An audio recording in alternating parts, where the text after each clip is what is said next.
Slow connection already. Damn it. I turn off my Wi-Fi, maybe that will help. ¿Qué vale? ¿Qué vale, Ula? I don't want the Wi-Fi turn off.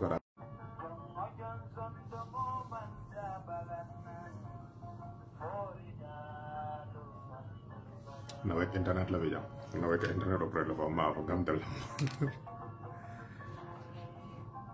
Al wular al tinya al sama mo be dawda. Dal ma lan soro sal fo so. Ay meja famo ke. Ka fa mai kanga. Mo ne bala Queen la bango na sa king la ka king na.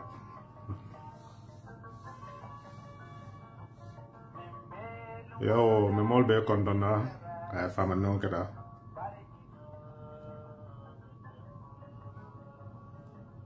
Akelo waru sira ko tega. So nga ko den. Kaya nga ko den bidu. Nga ala dana sen so wato la sa yen kanano ne mol ga kacha. Sa ko si ay mankile. Baro do mo buka be phone, nga mo buka be phone. Na a tromp male. Na e bo do ko no. Jani bo mo ba na e fay do ko. Ko ñaari ne be kudo ko ne canal boro fa kudo ma faran tangu nya ba boro kilo ada mu canal da mu kudo mana sai ko fa mo le no kar mu canal man tambe baro anyway so na mol be konto na comme gambia ko lan ron hade bi ma jali ba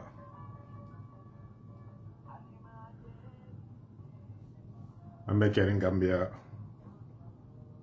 amanga ko kilen fawde ka amanga ko kilen fawde ku jamal mbara be tara na ta masa kunala feelings wala masa kunna me yalon ko email lafa na problemo be tara na ta dangum wol bawo banko ka ni mod be ka fotan kala kilende ko sal dalam signoti dalam den takula na adol man kilen nyawanya na dinol man kilen nyawanya bare ku dan tambeje mfanang mbeka d'accord no wala monti banko nyata marala nyawa nyata tamala nyama banko luwa so no wal be sire ne momo yatinya e ka dun dole akoda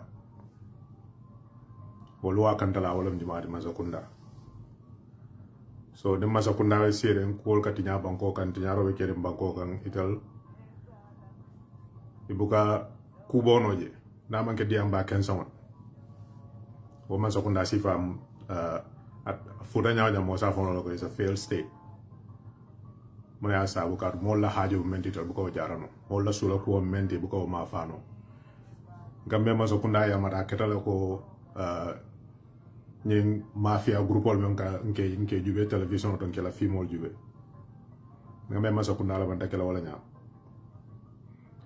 ita lollo ko mo nati wala banko dingol ke batande do ye fango fenga ka banko dingol la to ye fango fenga wala ne buke download no kuka na manke ka fumo len ko ngasilo do ko jana silo do ko mo la baro man tro sonale mo jël la ka si ka fo yon ko ndal la ñi sila kada ñi ñaata la bi wo kay ni yobe se wore mo ma fa silo man betat no ma fa man ko maya bar ko priority la jawara si wade folo ne ya man silo do ko wolke ba ko me ya fan so do ko dal e ga institutional la lo o institutional la ni bi wala be lore sa fa ngi falene wala dol ti ñaata la dol boyta la bari institution be Gambia bi jawra mo so ko ndajal ko banko sula ta ñina wala mo telecommunications gamtal da wala kon il fallait parler bo ti ñaar port authority ay ku jamal le jara Gambia anda continue da hani bi ba Gambia bu ko fem produce so mo fe nga ko na bantal o port authority wol fa na Gambia ma koy jawra yo establish ye nana da funding kel la ko wo stadium me yalo jara fala be ti ñaaka Amanda Wala, Produce Marketing Board, GPMB, Gambia Cooperative Union, Social Security Housing Finance Corporation. Kujama balbiji, many alonko, Jawara Masokunda ajo ko banko sulata nyinla ka institutional law, ka ministry law, ka agency law, board of health nyol bebe wolkon. Ye banko mol nafa. Gambia na selo doku wol sa fa se mema na kumasla. Even nyem banjul Sarakunda Highway. Namra 1981, 82, kata 83 ñol ma fon wala Princess Anne wala fon nata asilo ñi ya o tay mo lay wasilo de da kabri 1965 independence sura so mol ni wora rawon le bije amanke ko silo man kumaya na kumata ba ke fon bar silo me yalon ko ni ba fala kumaya la wala safaro mol ye futano nyoma mol ye chok nyolo e keno sama la be la sama do ko wala la tiyo ko sanno natra sama do ko kada aka kada men do asemmema isa fa balon ko nyol lam bade nyol lam ni la fengol do ko aba wa fela men tole ba sama la nan gpm be nyol ma fa wala ibe sula la moto le be da ko malete ye samana wol fana wol ka sula silo le ni aja ka ke silo jama safaro le futa nyomo e ka wala sonyan ba no safaro no futa nyomo man dara al halal ite luwolu ye wul tro nga silo do ko luwolu ye wul nga silo do ko luwolu ye wul nga silo do ko mo la balo be ko le yaare poro me ya ko balwo nyanta futal na ninjel ba wontal bu ga do ko bo be lanta abe tiñaare mole bari law maaw ma nga silo do ko jana kara mol lo jana classroom mol lo jana ti alla joma betea ti alla riso karam do no ma resource ite la maaw ma tata be mol wala nan ko la maaw ma e ka banko dingol la to alete jono munati enin KMC yesu manala kabri yo musu no samananje man ko dañu na to fon la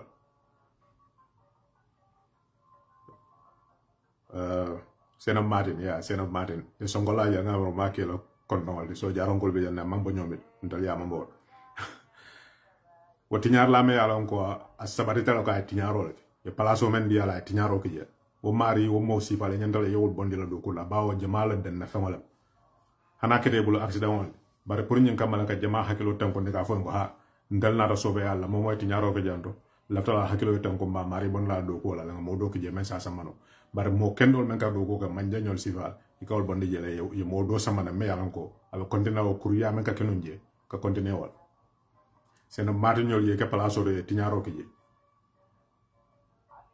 abe men ye do ko wala men yalan ko so bayata wala local council di so baya Gambia man sakunda be ko ne tarana ibe wol tala wol amanke be fana der kat basse waxana be tiñare wol fana mane en président be bulukele baaw ni tapere so bayale ka kelol wuli takam yo kel ngol man jankama ya bondi amanke man janda mari amadou sana nyolle e kelo wole ndika ma ye bondi bare be kuriya be sabatalo kam ital kete sementu ya fa ka police ki kanay ka mol office bu ndal kat yow la ke sem sena martin ko sa tiñaro ke je KMC ya bay baro ko men na bay bawo nen ko baro minister bi ke dankate la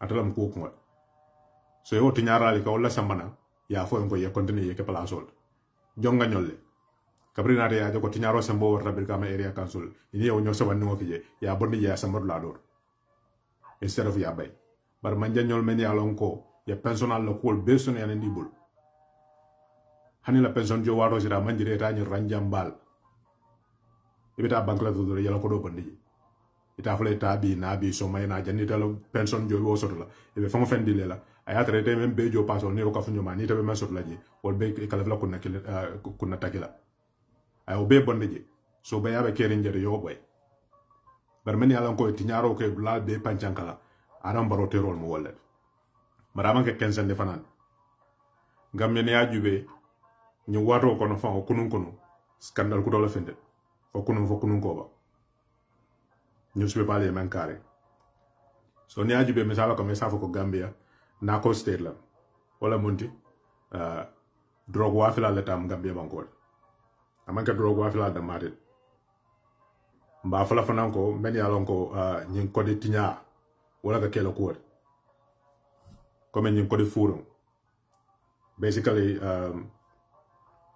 ka fanyale illicit financing mol kam Gambia ko wala mol ka tara ka chala nga ko yeke ayen kamfa nga diama ko wala janim ben daji la wala kudo yeke nga nyana nyin dol. Give me some water. Oh, that's so that's that. Thanks. First, make it on passport scandal. Now, more than all again. The passport all the more la many along ko manke banko dingol. The Gambian banko di yadi wol. Mo ma wol lom manko da Gambia mi along ka sa Gambia dingol na fa mo fon balon fo mo jama be wol fon ko ne me singolo Gambia ni ko e Gambia ren ma ko de dal na mendo.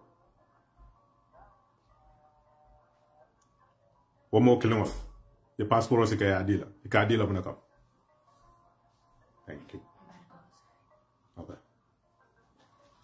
ye passport si ka di wala mun kam wala ko di mol nyanta men ka so passport scandal bije wokola woko ken me ya amuta how many tons man ko mo fuko tek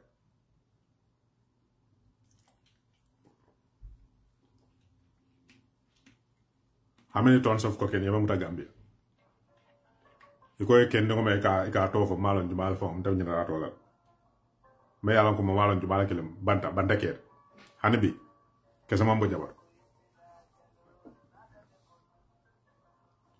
wo drug me muta Gambia ye hanabi how many tons of cocaine adu ndamendo jumal le dabi mo manku mo hanabi kuma mbono wor so ñen be mo example flanjaw wala wo cocaine scandal. Number 3, wo Magic Air me ka fa men ka fa ko plain old sun. Ina te register Gambia.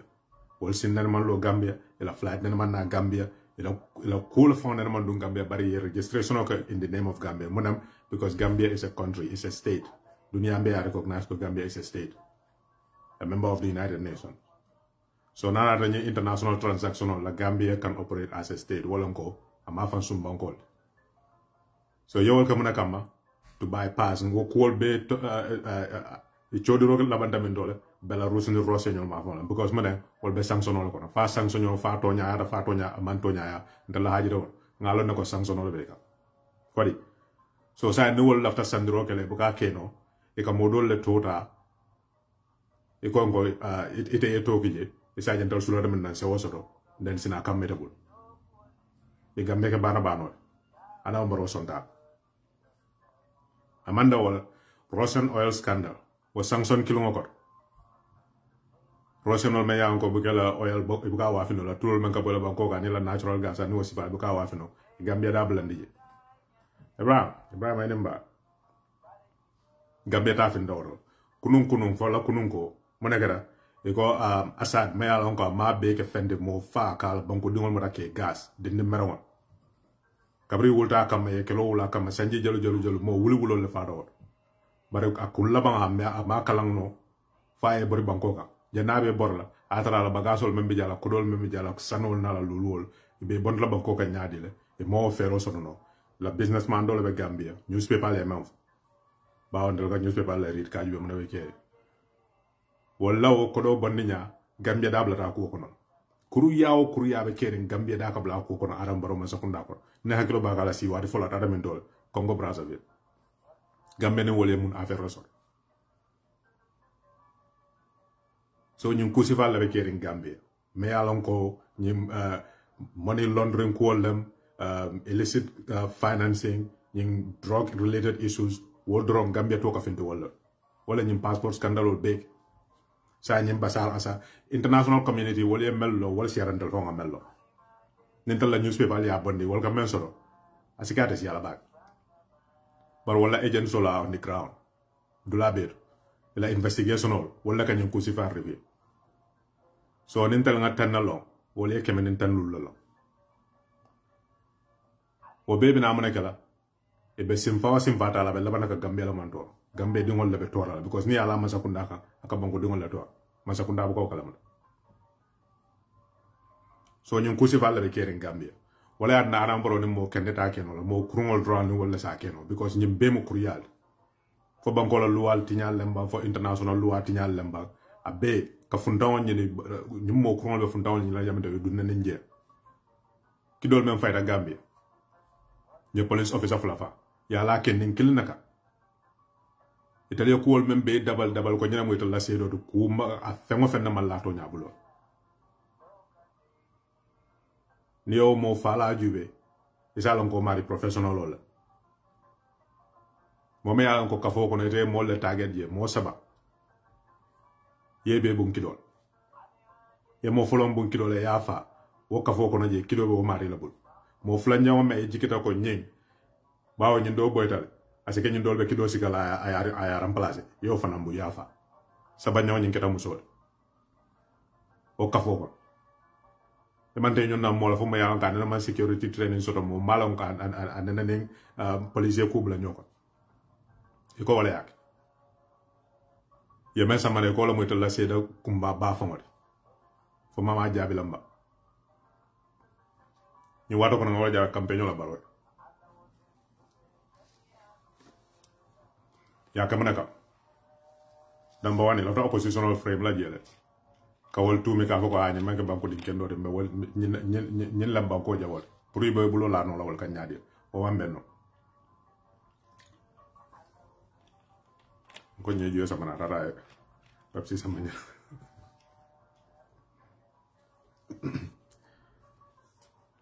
wala mala seda folo nyaw e ko me o mol bum kido la e fa o sama to me a dun kabra bo mal fala yo sama to ni yewol muta ye jel e sama to sama le ka adu ngam ko ngasima sai ka ho le la farbol la sama la be wol sama lam la sama to fel e singo fela bla ko na man kunji a be kuriya mo mo ya ke professional la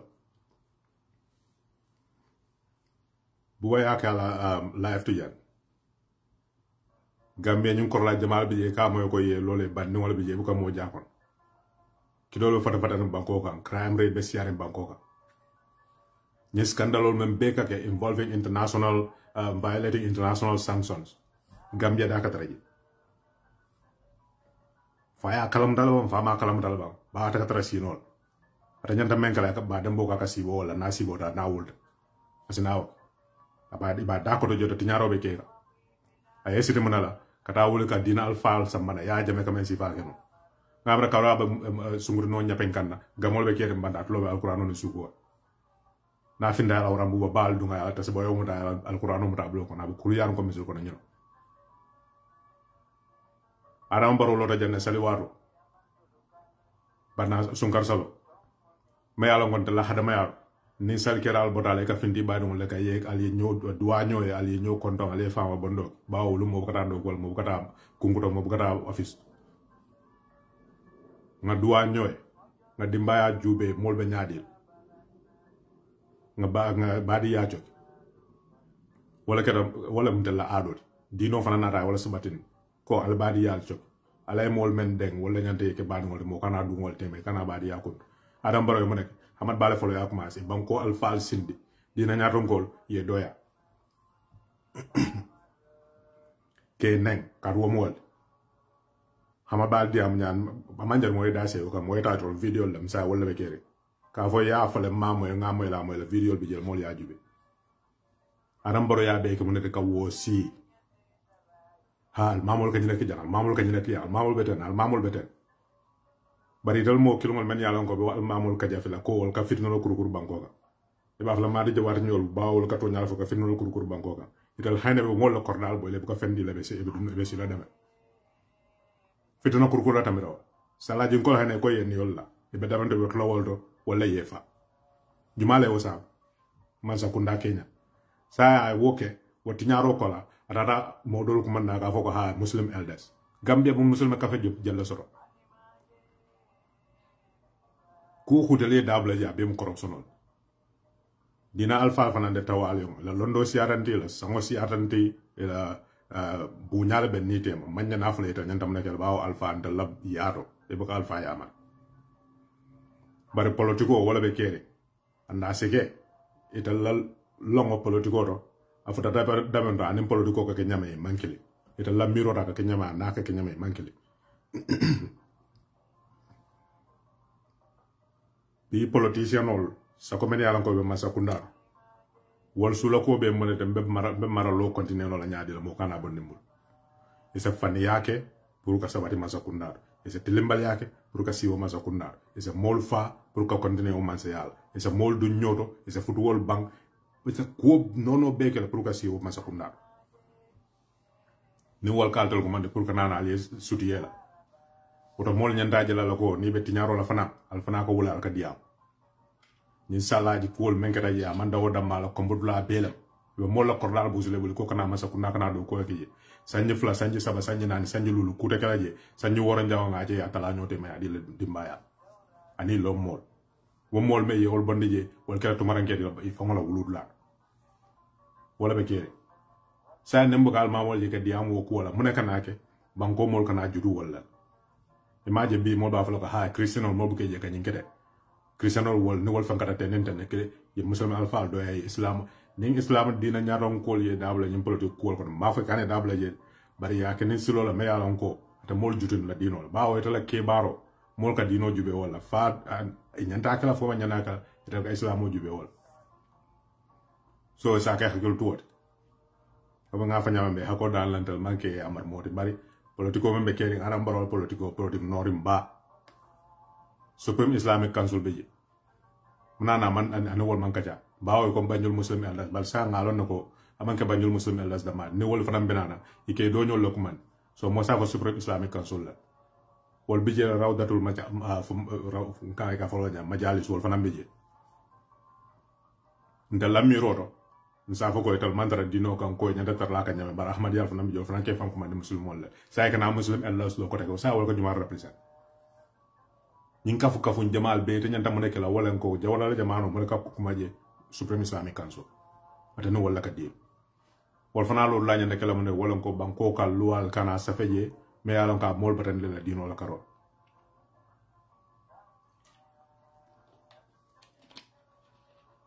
wala ñanda kala wol fana lo la so wol nim men ñanda do ko kala baake wala ñanda kala munti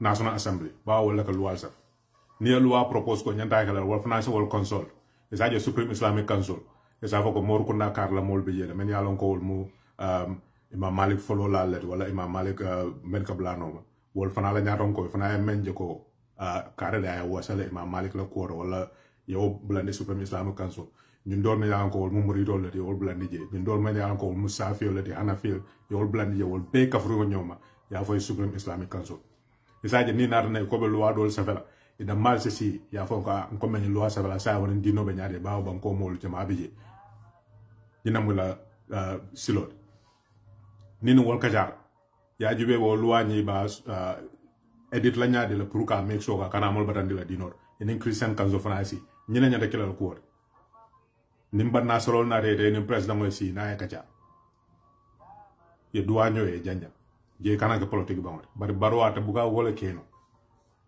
abawti ñaro la je sa do bal ba fole ko ha baro mu démocrate let nin ti ñaro grabul wati ka fon ko démocrate len kat ya jame wato ñimbu ka kiya akor yol ay ya kumba bay jana ma bay dalila ka anin luwa manta démocrate bu ka luwati nya ika mol lañ ñin ka men yalon ko luwa long lafta ñene kala nim banko luwal be ñaadi wol sabo yo ñor bari ya momento mo yake je ne wo ma fo ko yo bay wo e dew nga ko ngo amiru wonde o serenta bal wosorno iko ngo la fanya kala ko ya tanata wot da wala jallo mo sifal me yang ka nyata tarajele ka joko president wala masa kunda kana ku membe banko mol torala wala banko luwal tinyal anyanta ya mar lawol para tab ko baro la to menna ka wala ni wonde ya kumba bayo banyana kala bawo National Assembly member le tare ya kalende amanya na way aya bay Supreme Court ko almake ko amanda wala fo hamad bakara lo meto ra ka fon ko ni court sol fon sa ka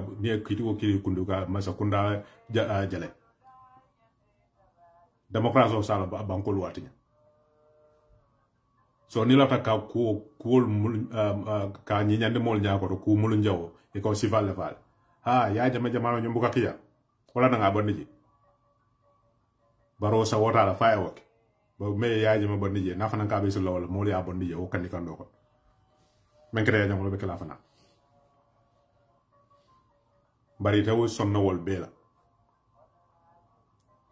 so yenyen tiñarol men ke court yamo defo iko local government and lands wala hamad bala minister janare wata raje Musa Drab wala benonje ko ye men ke banko luwatinya masa ko nambe siral to ko na ne way banko luwatinya o ko mena fu banko dingol amanke kilinta amanke flata amanke sabat ita la maoma e banko luwatinya ila maoma e banko luwatinya sani men lote yesiri ko ko to nyaafo ko wala ka fitno kurkur banko ka ni maka juma ba fa so dunde tiñaro molbe tiñaro fa le ka fam ka laftan ni molu dun ñoo mana ne tiñaro ni be siri roso ko mo da fam fa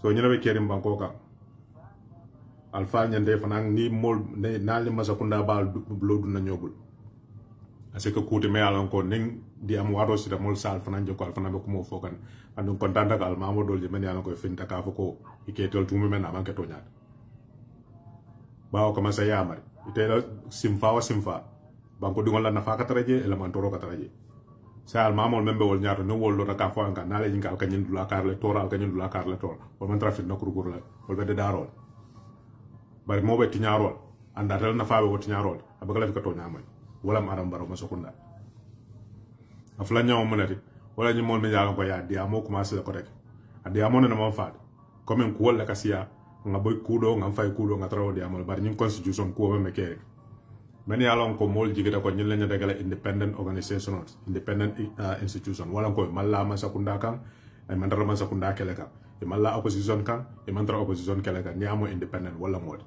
ital gaaju be muna banko na fala munen banko lu altara abe banko jama mol na fala ital la diamo ka ko wol ike city ikalo wala ka ni wado ko na wala fananje ya ko ke duma la ya kenken duma ya kengen sayna ka fin nam bandal wala ko baro constitution men safa bulol lafta gambia ko li fandi wala ko nyina nyanta kalanta la roi maraba luwate men nyanta mara bar dal fongo be d'accord ta men ko lafta nyina ke luwate men be mara adam baro yo sigala nyumba ya fay atata fansun ta sa fana asamana say ka fu mo len ko nyanta sonna wala iba fule ko ha nyin ku kar ba ko non nyin ku do nyin ku kar do ba ko nyin ku o be ta la nyamo ko nyaa imam mo consult number 1 wala problème ila fanial me ke dabal kana fa ko ha ni adam baro ni usen dawo sita fol la tam gambia no wol site ka tara do nyin problème be solve la fol la tam gambia banko dungo mo million flanem fen nyanda sile men kaja wena ka luwa ika fo ngo mo fla wala malabul mo folo wala tiñaro wala anam barod bawo kapri sira 2006 ni ko ya jemelo luwal mam beteya ya CRC lo mo daga me même CRC lo hani mala ko to monet bari ya to la e fenda mo e CRC be gam yal no mon CRC wala na ka fale onko lafta banko luwa ko to la safel altala miro monet asate ndinga sate ba ibe yalo wala consultation ni amo consultation wala jannal be ñun ko kal bawa banko molle na fala wala be wala toral aniyata ni yakacha e gambia be ya ton kon fa ton ko e wulta wote na tay gambia dingol men yalla ko bantara se gambia na tay wol fana no ma band altal fana la miro monet ya safe saytal ya jube bawa to le luwa karang yalo luwa ka safe nyaadi le ya be ka fu ñoma ya draft constitution sa bare kabe ya safe fana iko mole na ngala mirol talde bare mirol be man kunje doli ya faten doli ya faten santal nga jube o kuflol tema nyinam tema kun nan ko de ngawolta ngawol ki sai akayto nyi fala la jube alfe na tra ya nyafa nsa fuko final draft na di masa kuna na mal nyafa nsa ko yelo man de ko de nga safe ku o force isuni inu fana mo banko mol kan ne kaytan di banko mol hani malla finina hani nyindo ya be kafu nyoma ko de ba ni ajetal ko kay luwalo ba jubelo ko nim banko mol ko lafta nyina la yoki nyindo ko lafta nyina yoki sa ni ajube abuko mu mebe ko constitution of nyene aseke italien même for section 1 wala section 25 wala conflict so sa bo reconcile la nyaadi wala muy tol la do ko wala na mole même fo buka be kije 100% ital ga jubelo ko flol men yalla ko be conflict soto la le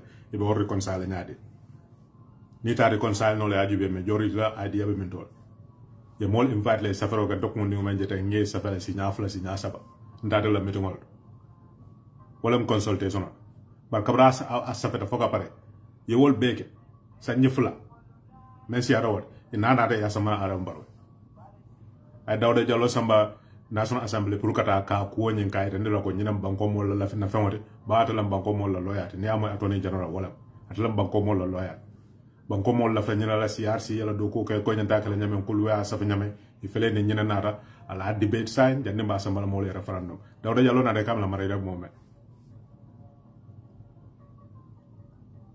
no energy no stamina nothing comme ye mo même forcer ka ngo nyimuta yakara kay tan mo la konte la fin non dañen ba o manem tam limit membe ye malla fa atara na da ko be mol adam baro nyanta sila janna fa dia ta wato menna ko ya jame kam fo be sila fa dia ta wato menna men dia ta ngaw ki adam baro fana lafta wol wo ku kilimo dama wala mde yo ku samana wo kola to nyata ko wo ketol ko de benyin la len fitri benta to ba wodam ma dama wala ne yo sika ya nyumba ya fay nyamo ko sa ni te woke woto murna mol kan ko rek hanatra mol be kan fala ko million kemen taw woro la kenyum ko kunna pour ka banko luwa ko tol sa hanatra be million kemen dole kala je ko rek ye murna mol ka ale men sa fe foloke amantano sa ndo fa al ngaw fa ko rek ini mol ye consultation bari mo e ko man ga ha ko wol tinyala sa ngata Nigeria ngata Abuja ni ya ko wol kacha wo kacha ko na je wo kola ngamara ni natana yo constitution koto kilmo sike ya samana national assembly sai d'accord men na Abuja patiol be so wala ko ni ko tam limit lam adam baro la first time kana wada kandi okay ni na dal nga wo vote patiol be so wala bari dara yo discussion be ga Abuja ko dol be tinyata yi ina te yo constitution sike ya den ni kara ye fansun tasa yo samana ko pour molé na ni woybe ngamara nyana UDP balanda kata kala banko molo ni nyantale ni si ni kaja ita lafta men yo ga constitution ko ne ma laf men yo bandi bari te fon bu ko sa bala so man molé e ka fa al nyinta so im mol me yalan ko ta nyada gara independent observers ti nyada kala ko me yalan ko be lola banko mol la fe ntal bet la constitution sa la fa sanji yo america men fele jando sanji kemen ntal lul constitution kil mo bebul ni ta da fa yaje ko kuwol fale ndale say bawa sanji kemen flo ko men mu ko to na nimbi wal mankeli mo tay mo to te kere sa ni nata ne ko be luwal sa bala pour moto la ko ba dun la loi bunju mala ko ye bumbungol la lo wala sa fa bundungol nyindo be nyole kala je nyindo be sa nyole kala je nyindo be tiole kala je sa ni nata na loi ko do la fa sa internet fendra sa mbo dun la bunju mala ko 250 years of constitution kilmo be je amendment par ka wonta lafta independence la constitution ko dol nyenen ka mbata independence republican na constitution ko dol nyenen ka kabri ya jame coup d'état la constitution of fire fon ya fan son constitution samana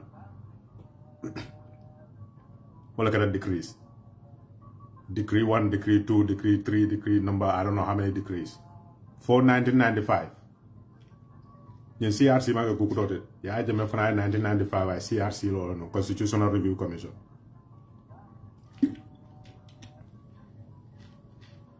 because 1996 lo nyanda kala carte fa yotino ita la transition of na wala so wali la CRC ita la consultation on la ko beken ina ta constitution kutosa o fana la ku don no par mo nekata ya jamme men sam mo yo constitution on men e ko mo le ko nyinam constitution kutoto janna kata referendum ya fale wala na bin ka fa 1997 constitution on beria sani adam baro mota exactly the same thing bon ko mo ko la constitution men ay mota ay fay ay fan su ta samana e ko mal an carte fay sani ma sa ko na ne wa fa la ko ñu constitution on beria constitution ntal betu lo wat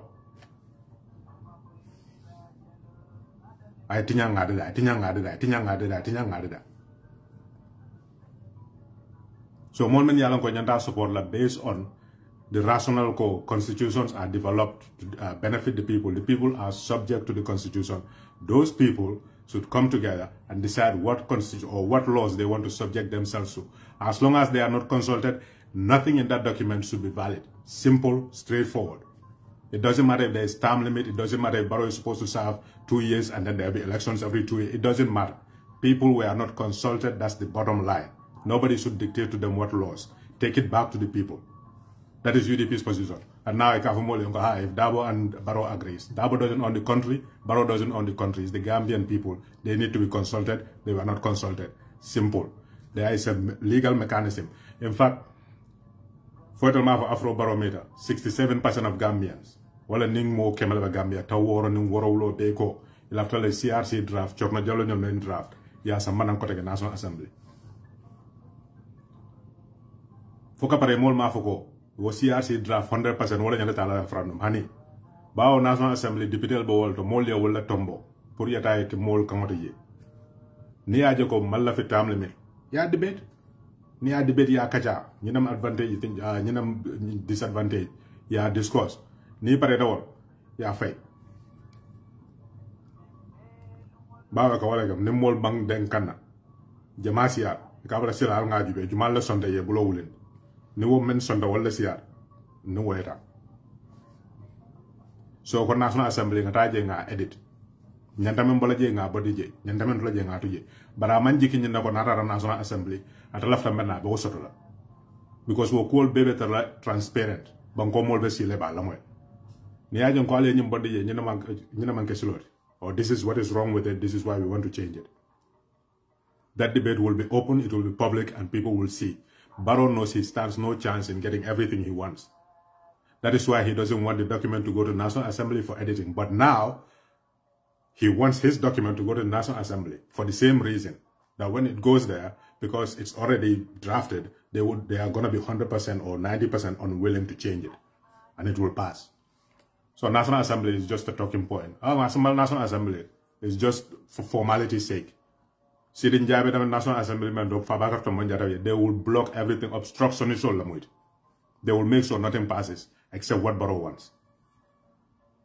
If indeed their whole goal is to make sure this draft constitution is edited in the National Assembly to reflect the will of the people, let them bring the 2020 draft and then campaign for what they want. Let people see the debate unfold in public, since those are the representatives of the people. But they don't want to do that because they know they don't have the numbers. And they don't have valid points or arguments, since we want to do away with Yahya Jammeh's constitution. Let the people see the debate unfold. But he is sure 100% sure he cannot get the numbers he needs to get everything he wants in the constitution. He'll rather kill it and bring his own constitution. And now these people are campaigning for everybody to go and support that. Why?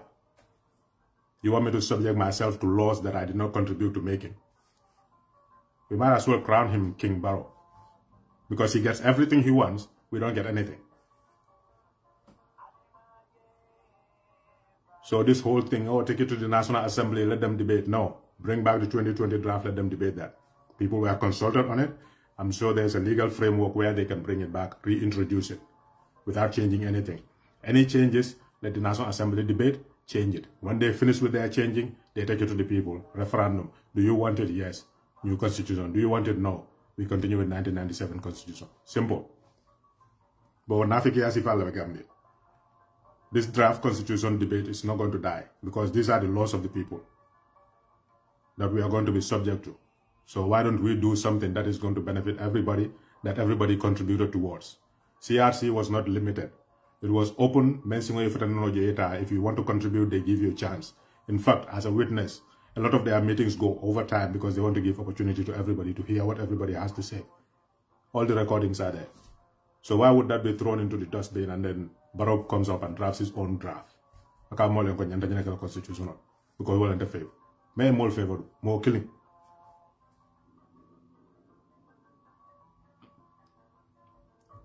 So you know, these financial scandals that are going on with the Gambia's name coming up in every scandal that's going on, passport scandal, the cocaine bust that still nothing has come out of it, that magic airplanes that were bought and they end up in Belarus or something, the Russian oil scandal now, Bashar Assad's stealing money from his people, just like Yahya Jammeh did, and Gambia's name is surfacing in it, all for what?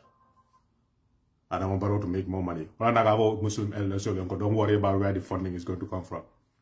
You are the head of state. You are going to help Muslim elders. That is a sect within the country. You're going to fund them, but you don't want them to ask where the funding is coming from. What about the Christian Council?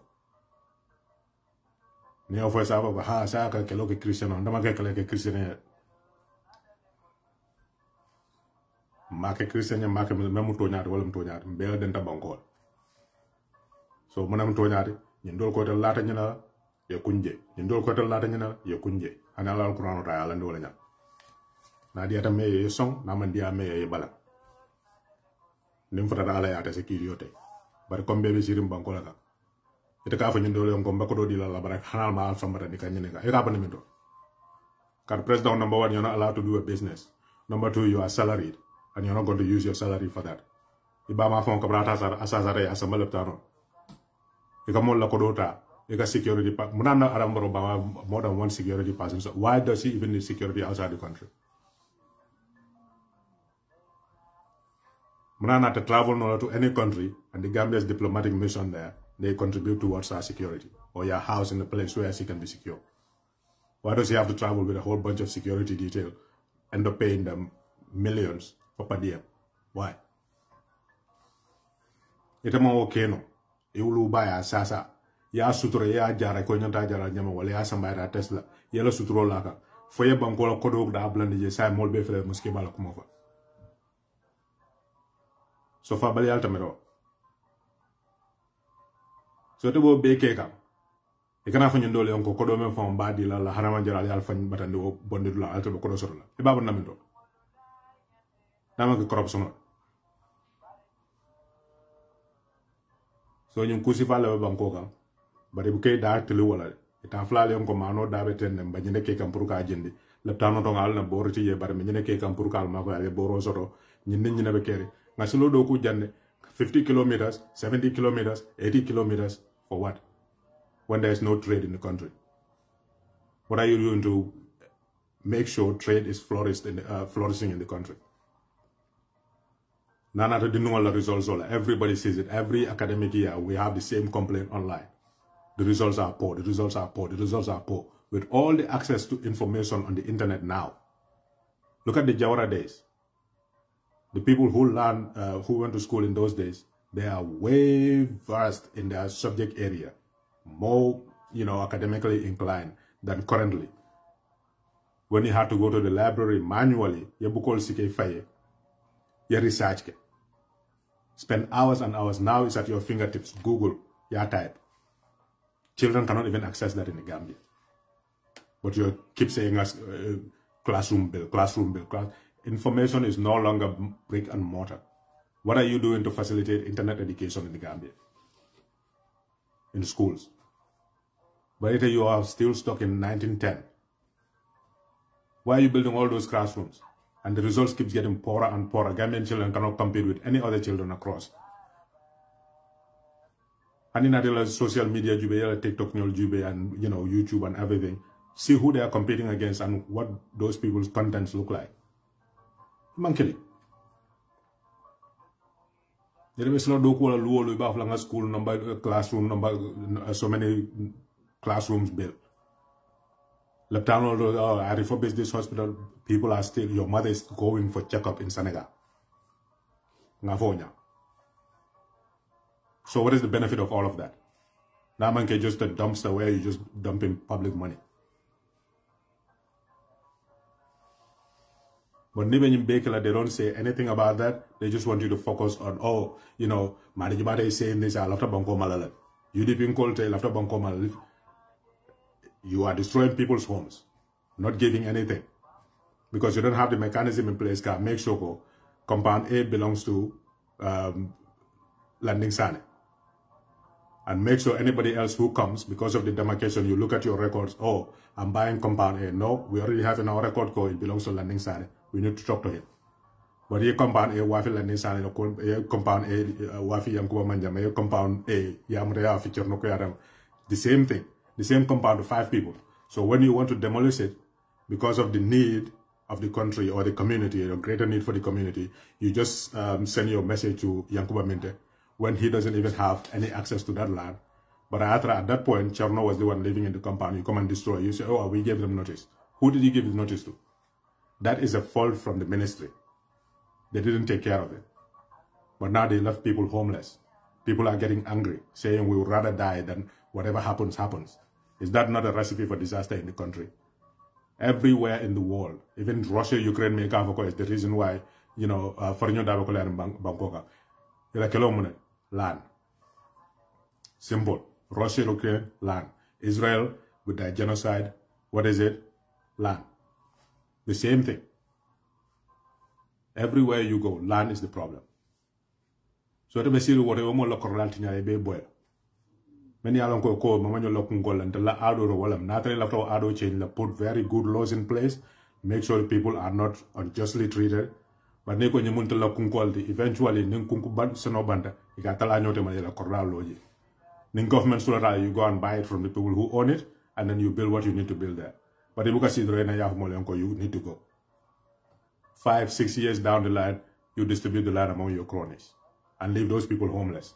keep pushing them further and further into the country, where they go and find new lands. And then eventually you say, oh, development is here.